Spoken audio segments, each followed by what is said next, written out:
Welcome back to the Gary Wilkerson podcast. We have with us Matthew Barrett again. He was with us last week, and we were talking about one of the amazing aspects of the Trinity. And today we're going to go more away, not away from the Trinity, but maybe something that parallels with it. In speaking about one of the possibly an attribute of God, we're going to talk about that. Is this an attribute of God? But the incomprehensibility of God. And Matthew has written a book called None Greater, and I highly recommend that. We talked last week about simply Trinity, and both of them are well worth the price and your time to read. We talked last week about how it helps your devotional life to your worship of God when you understand the Trinity and understand some of the attributes and the character and nature of God. Welcome back, Matt. Glad to have you with us again. So I'm going to be a little selfish today, Matthew. I'm going to be honest. I'm going to confess before I'm working on a book as well about the attributes of God. And so I've written several chapters, and the one I'm digging into right now, that's why I wanted to really talk to you on this topic, is the incomprehensibility of God. From my studies, it seems like some theologians and some church fathers have labeled this incomprehensibility as an attribute of God. And before we started here today, I really liked what you were saying about that. I'd love for you to share your thoughts on maybe this is more than an attribute. It's something that fuels a lot of other attributes. But we're going to be talking about the incomprehensibility of God today. You have a powerful chapter in your book, None Greater. That was the book you wrote before, the most recent one? Okay. That's right. So None Greater, the Undomesticated Attributes of God, and then more recently, the second book, Simply Trinity. The Undomesticated, I like that. It's a cool title. It's kind of and wild at heart stuff going there. It's like those who are familiar with C.S. Lewis, they may remember that moment in the story of Chronicles of Narnia, in which the children ask, is Aslan safe? And I think it's Mr. and Mrs. Beaver. And they say, safe? Of course he's not safe. He's a lion. But they then say, but Aslan is good. And that image there, so stuck in my mind. And I thought, what Mr. and Mrs. Beaver are trying to convey is that don't think he's not a lion. You cannot tame him. No, what lion can be tamed? And so, here, well, obviously, when we're talking about God, our tendency is to tend to domesticate God and describe him in ways that, well, it's a lot more like describing ourselves, maybe just a bigger, better version of ourselves. But in truth, the God of the Bible is a God who is altogether different from us. And so that certainly changes the conversation. Yeah. In the book, when you're talking about the undomesticated attributes of God, and then you have a chapter on incomprehensibility. So my assumption would be that you would see incomprehensibility as an attribute. And yet, when I was asking that earlier before we started this podcast, you were describing it in a nuanced way that I really love. Do you mind sharing a little bit about how do you see this as an attribute, or because an attribute, sometimes people call them perfections of God. Yeah, and it seems odd that you would call this a perfection in some ways. You're perfectly incomprehensible. Like I said to you earlier, if after this podcast I said, Matt, thanks for joining us, Matthew, that was utterly incomprehensible, you would take that as a compliment. You would be offended by it, most likely. We don't want to be incomprehensible. We don't want to have an incomprehensible God to some degree, but yet. So is it an attribute? And if so, or if not, what is it, and how does it work? And can you define it? Yeah, happy to. So I like the language you use there, perfection. Sometimes I prefer that language to attributes, just because when we are talking about God, we have to quickly recognize that, well, he does not have attributes in the way that we have attributes. Right. When we talk about you and I, we talk about all kinds of characteristics that may or may not be true of us to one degree or another. They also are characteristics that change, or we change constantly. And sometimes, unfortunately, we change for the better or for the worse. But when we're talking about God, we have to be careful we don't assume any of that of God. The first thing I think I want to say is that this is a God who is infinite, which of course separates him immediately from anything in this world, including us. We are very much finite individuals. We are finite in the fact that we are made and created. We are very dependent beings, very dependent on Creator and on one another and this world. We are also, of course, very fallible as well. But God, he is not finite. He is not bound by time and space like we are. He is not dependent on anyone or anything like we are. So this is the eternal, timeless, unchanging, and infinite God that we are reading about in the scriptures. Now, if that's the case, then that means that, well, in here I can't help but bring into our conversation the theologian Anselm, one of my favorites. Anselm made just such an important contribution when he said, well, God is someone than whom none greater can be conceived. And here he's not merely talking about, arguments for the existence of God. He's actually talking about who God is. And Anselm goes on to argue, well, if this is true, if God is someone than whom nothing greater can be conceived, then that means that there must be perfect making perfections or attributes, as we call them, to explain this. And of course, Anselm is very familiar with Scripture and the ways that Scripture then describes this God. Well, all that to say, if this is the infinite, perfect being that we are talking about, then unlike us, he is incomprehensible. Now, you've asked a question about, the attributes of God. How do we describe this exactly?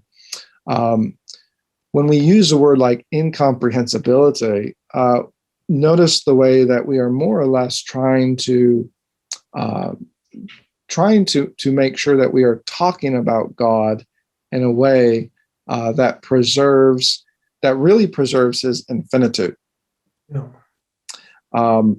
In other words, he is infinite, which means that whenever we talk about any particular attribute of God, we can describe it in relation to that term infinite. So if we talk about his love, for example, we can talk about God being infinite in love.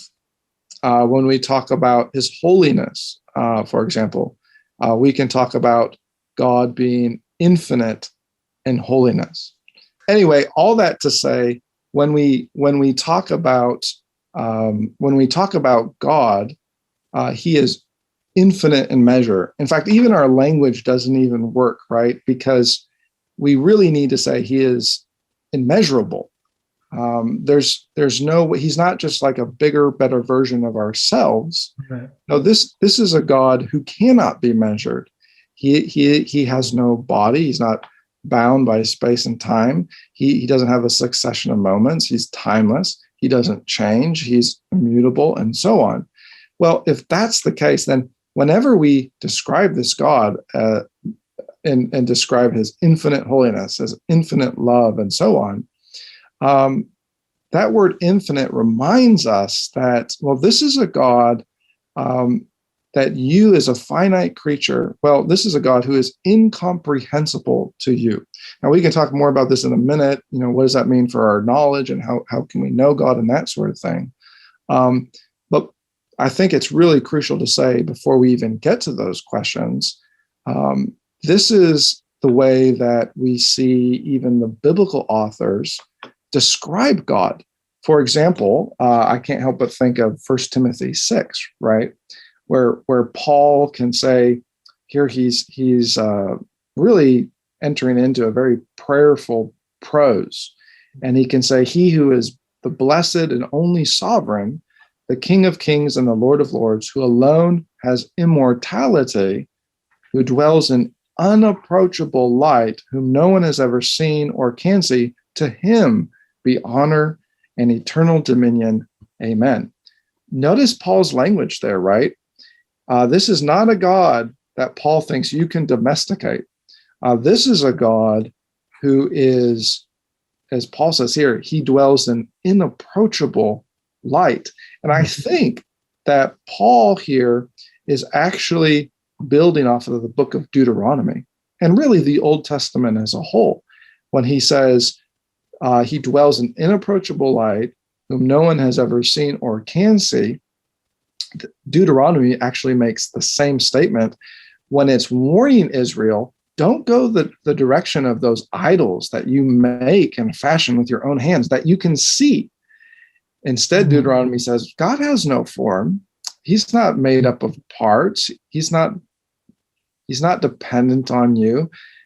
And even Moses, right? Moses knows this firsthand. When Moses then encounters that bush that's just inflamed, Moses realizes this is the God that I bow before. This is a God who dwells in a type of inapproachable light that I cannot even begin to fathom. And as Moses then leads the people out of Egypt, and then to Sinai, he encounters this again as God hides him behind the rock. And Moses says, just show me your glory. Show me your glory. And God says, Moses, you do not know what you are asking. And so he hides Moses behind the rock and passes by, and only, so to speak, sees his backside. Moses learns that, well, this is the incomprehensible God. This is not the God of the other nations, gods that they see, they make, gods they fashion. No, this God is altogether different from us. That's a good starting place, I think, to keep us from arrogance, keep us walking in humility before God, is to not sense we have obtained a complete comprehension. I kind of liken it to I'm not very mathematical, but I've seen these big posters of these long 40 or 50 different elements on a pi equals MC squared to 3, and I can't comprehend what it's saying, but I do say, like, oh, there's a 3 up there, or there's a minus sign or a plus sign or a multiplication. And so I can grasp some of what I'm seeing there, but not all of it. And I think some of us begin to think, God's, I've been a Christian for 20 years and I go to church every Sunday and I read my Bible and pray. Of course, God's comprehensible. I know, and so I think it's really important that we do teach this subject so that we don't become maybe, as or of somebody who would drive you to a party, than he would be to be a God who would be in awe of, or the word reverence comes to mind too when I think of incomprehensibility. And so it's really good that, in your chapter, you you strongly emphasize the importance of this subject. And I think you're commenting on a little more of a definition of incomprehensibility. What does it mean in a sense? What does it not mean? How does it flow with, because some people add another attribute, the knowability of God, or the revelation that he's a God who reveals himself. Those two things almost seem contradictory. So how do you define it, and how does it work with him being a God who reveals himself? Yeah, good question. So on the one hand, we are arguing and from a very basic scriptural teaching that this is the God, as Paul says, and to Timothy, this is a God who dwells in unapproachable light. And as I mentioned, this, of course, is building on the testimony of the Old Testament, in which Moses, for example, in the book of Deuteronomy, but the whole Old Testament, refuses to domesticate this God and instead understands that this is a God whose glory cannot be measured. Now, that being the case, that means that, well, that certainly would follow if he is someone who is infinite, set apart, and eternal, in contrast to us who are finite and very, very much dependent upon him for all things. That then raises the very question you've mentioned, Gary, which is, well, if this God is incomprehensible, can we know him in any way? And the answer is yes, we can know God, but God himself is very careful to set in motion the rules of the game, so to speak. This is not sometimes there's been dangers on either side of the road. Some have said, well, and this really denies God's incomprehensibility. Some have said, well, let's go in the direction of rationalism. And they think, well, we can know God even in our finite minds. We can know him in a one-to-one fashion. Some have gone the other direction and have said, well, we can't know anything. Right.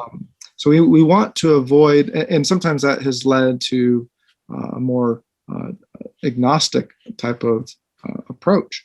Well, we have to avoid those two dangers. We are affirming God's incomprehensibility, but then we're also recognizing that this God chooses to reveal something true about himself, and he does it through his works and through his words. And one of the ways that you take a reformer like John Calvin, for example. Calvin loved to say, this incomprehensible God is beyond our understanding. And at the same time, we can know him as he has revealed himself to us through his works or through the effects of his works in front of us. And of course, the gospel comes to mind naturally. Mm-hmm. All that to say, on the one hand, we cannot know God exhaustively, right, but we can know him truly. And that's an important qualification to make.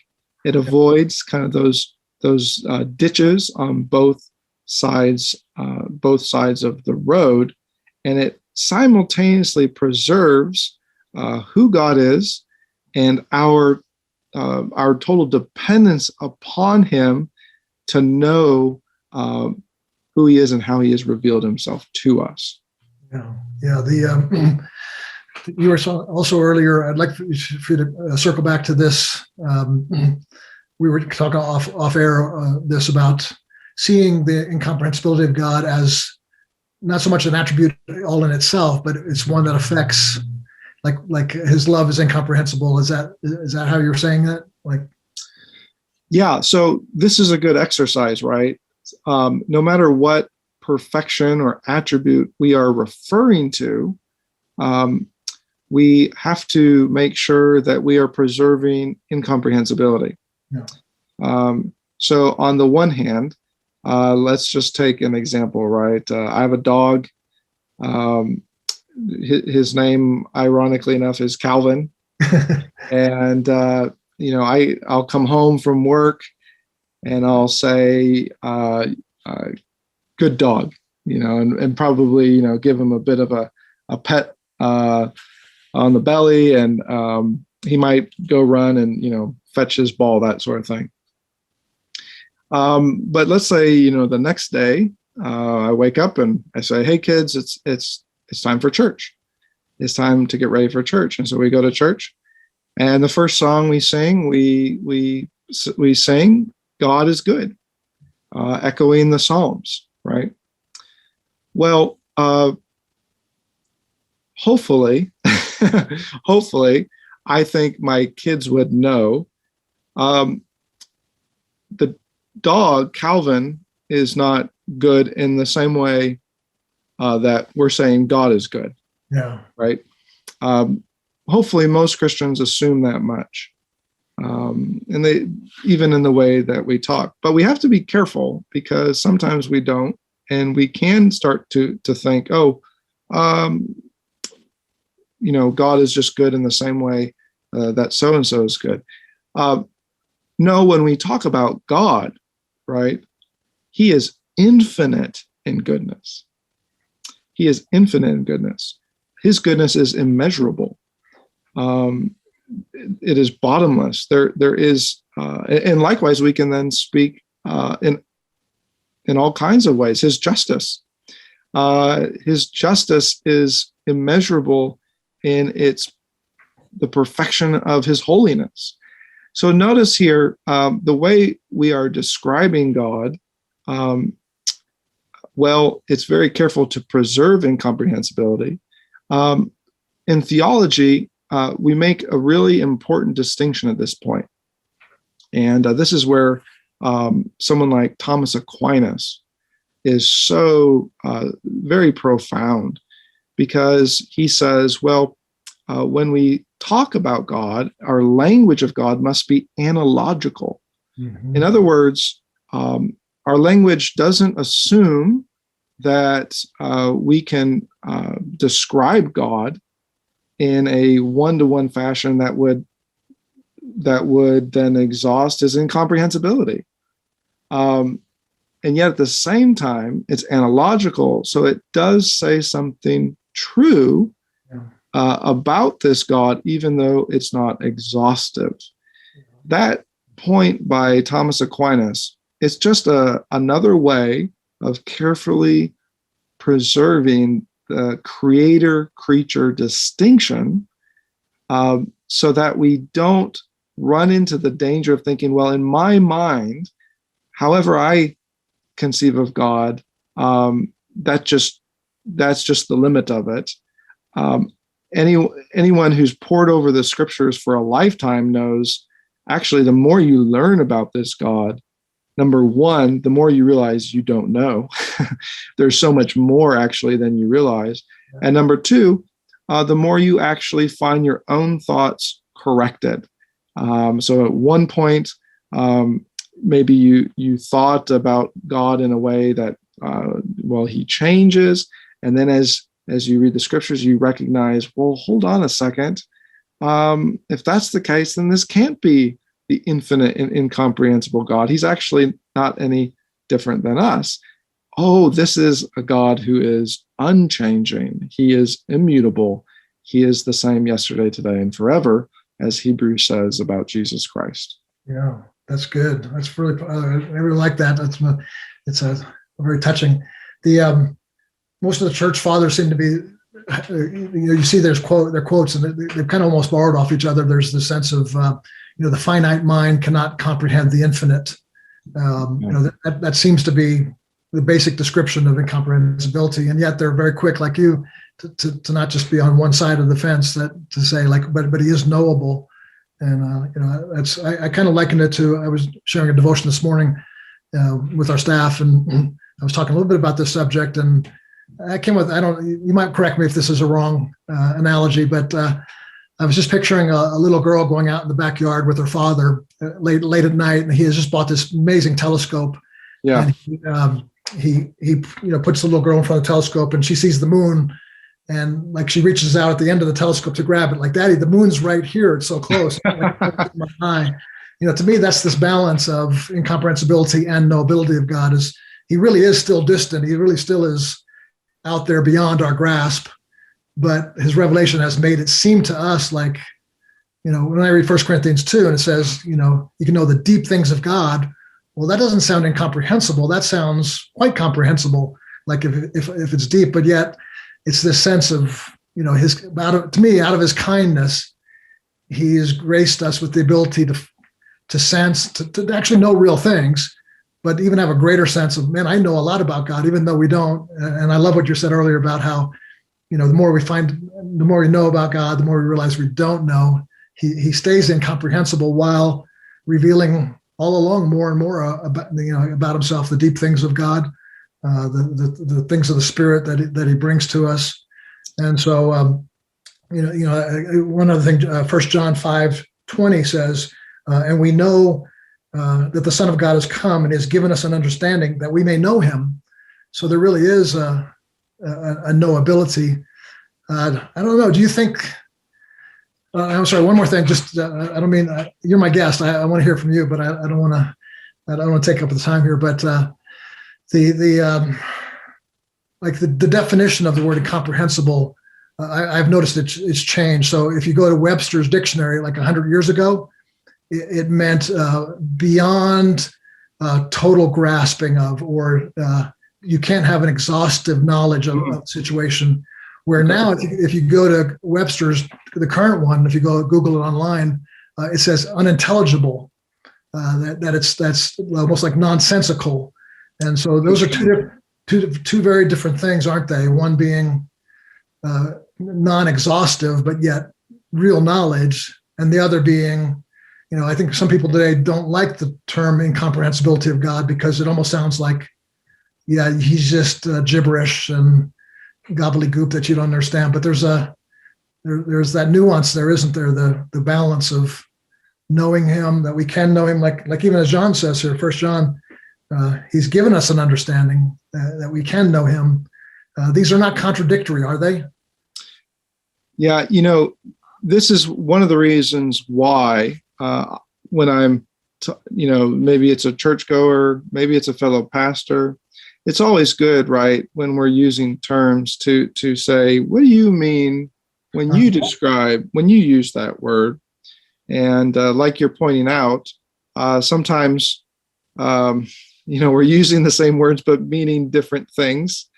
So it's always important to clarify. It's an interesting observation you make. When we describe, when we use this term incomprehensible, on the one hand, we have to be clear with folks that God is not merely larger than you. It's not as if this is just a quantitative difference, right? So when we look at the world around us, we might say, well, the universe, that galaxy, that certainly is quantitatively larger than you and I. And we might even say, oh, it's incomprehensible. And we would probably know what we mean by that. However, we have to remember when we're talking about God that he is not merely quantitatively bigger than you or me. He's not just like a superhero. He's not like us, just bigger and better than us. Rather, the way that Scripture describes God, he is altogether different. He is so notice it's getting at a qualitative difference, not merely a quantitative difference. Yeah. We see this emphasized again and again in the book of Isaiah, for example, because Isaiah is hard pressed to show the Israelites this Yahweh. Well, Yahweh is not anything like these gods that you are worshiping, these false idols. And so Isaiah is going, and really it's God himself speaking, is going to then explain how he is not dependent like these other idols are. He is not a God who can be thwarted. And Isaiah is going to go so far as to say this God, he is not bound or limited in some way like we are. Well, Isaiah is trying to get at this idea of incomprehensibility. Now, at the same time, so it's really crucial to emphasize that, because I think the tendency in our culture and even in our church culture is to just assume that there's, well, a lot of folks will assume there's no sense in which God is incomprehensible, which then puts them in danger of kind of creating little idols in their own hearts they're actually quite small and not anything like the God of the Bible. Now, that said, you make an important point. We can know this God by the way he has revealed himself to us.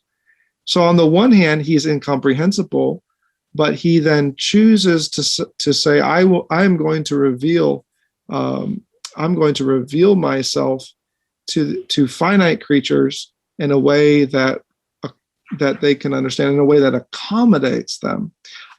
This is one of the reasons why I really appreciate, a theologian like John Calvin. On the one hand, Calvin recognizes that this is the infinite God that we are talking about. So Calvin then raises the question, how then can we know anything? And Calvin says we can only know something if this God stoops to us, accommodates himself to us in a way that our finite minds then can receive. And so he will use the illustration of like a nurse, right? Or maybe it's a parent. When you have that newborn baby, sometimes a big burly father will stoop down and start talking baby talk, right? And why is he doing that? Well, he is accommodating to this infant in a way that uses the infant's language. That infant, of course, doesn't understand things in all of their magnitude, of course not. But perhaps in that moment, that baby talk, it brings out a smile or a giggle in that infant. Calvin uses this language of accommodation, and it's very beautiful because he's not compromising God's incomprehensibility, but he is demonstrating that by God's works, God manifests himself to us, very dependable, finite creatures, so that we can know him in a saving way, and we can know what he has accomplished through his son, Jesus Christ, in a saving way, even if we will spend all eternity and we will never exhaust our knowledge of who this God is. Yeah, that's true. We're never going to become infinite. We go to heaven. I know that's going to be a big change, but it's not a ultimate change. We don't become, like some cults do, we become one with the essence of God in eternity. That's not heaven. And so, and I love what you're saying. I almost thought, Matthew, you were going to, when you talk about accommodating, earlier on, you were giving the illustration about your dog as compared to bringing your children to church or Sunday school. I almost thought you were going to say, you're like God and your dog is like you, that the dog understands sort of like time to eat, or good boy, the dog understands that. I don't think we want to relate ourselves to dogs necessarily, but at the same time, there is a bit of truth in that we are creatures, and God is creator. He's not a creature. That's right. He exists in a whole other realm that we can't really comprehend that realm in totality by any means. Yeah, this is one of the reasons why some of the fathers of the church were really careful in the language they used. So they would say, God is altogether a different type of being than you or I. He's not a creature at all. In fact, some of them, they're grasping for words, right, to somehow distinguish God from creation. They will say he's beyond being. He's the fullness of being, and they're trying to use words to somehow communicate. Now, this is the infinite one. He is life in and of himself, and so it's not as if he depends on us in any way for his existence or his fulfillment or his happiness, or as if he had need. He is altogether life in and of himself, and for that reason, he is maximally alive. Whereas when we talk about you and I, right, we can't really speak that way. We are constantly changing and that sort of thing. But when we speak about God and these perfections, incomprehensibility, it brings us back to these statements to say, well, he doesn't have to become. There's no becoming in God. He doesn't have to become something more than he already is, as if he must become more alive or more loving or more holy. No, he just is who he is, and eternally so. So that changes, right? That should change the way then not only we talk about God, but the way that we put our knowledge of God in check.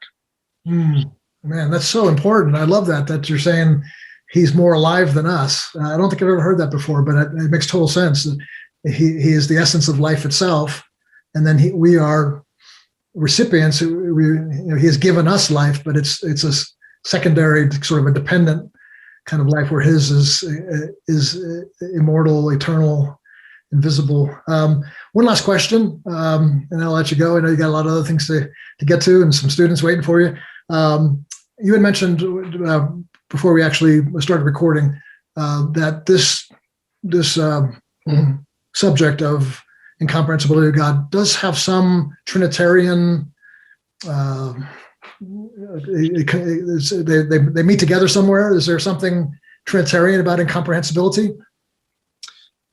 That's right. Well, we have to remember, right, that the God who is incomprehensible is the triune God. Yeah. The one God who is Father, Son, and Holy Spirit. The reason I mention this is because when we go back to some of the controversies of the early church, you think of the Arians, for example, they tended to dispense with the mystery and the incomprehensibility of God, so that when they came to core Trinitarian doctrines, they rejected them because they could not, according to their own human experience and rationality, they could not wrap their minds around them. So the Arians, for example, would say, well, we're going to reject this biblical and orthodox doctrine of eternal generation, that the Son is begotten from the Father's essence from all eternity. But notice why? Because they are only thinking about it in a way that corresponds to their human limitations and their human experience. Yeah. And so that led them in a very different direction to say, well, this can't be the eternal Son of God then. And so they went so far to say, well, there's a time when the Son was not.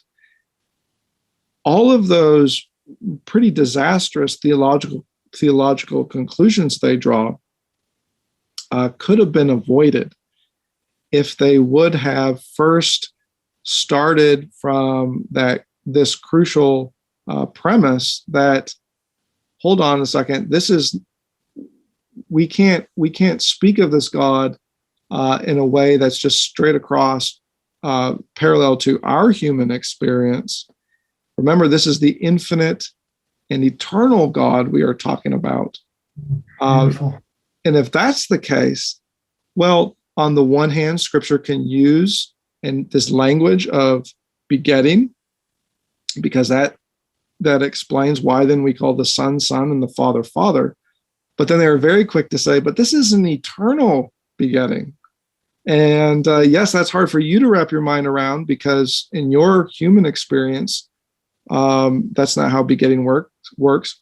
But with God, the eternal God, there never was a time when the Father was without his Son. There never was a time when the Son was not.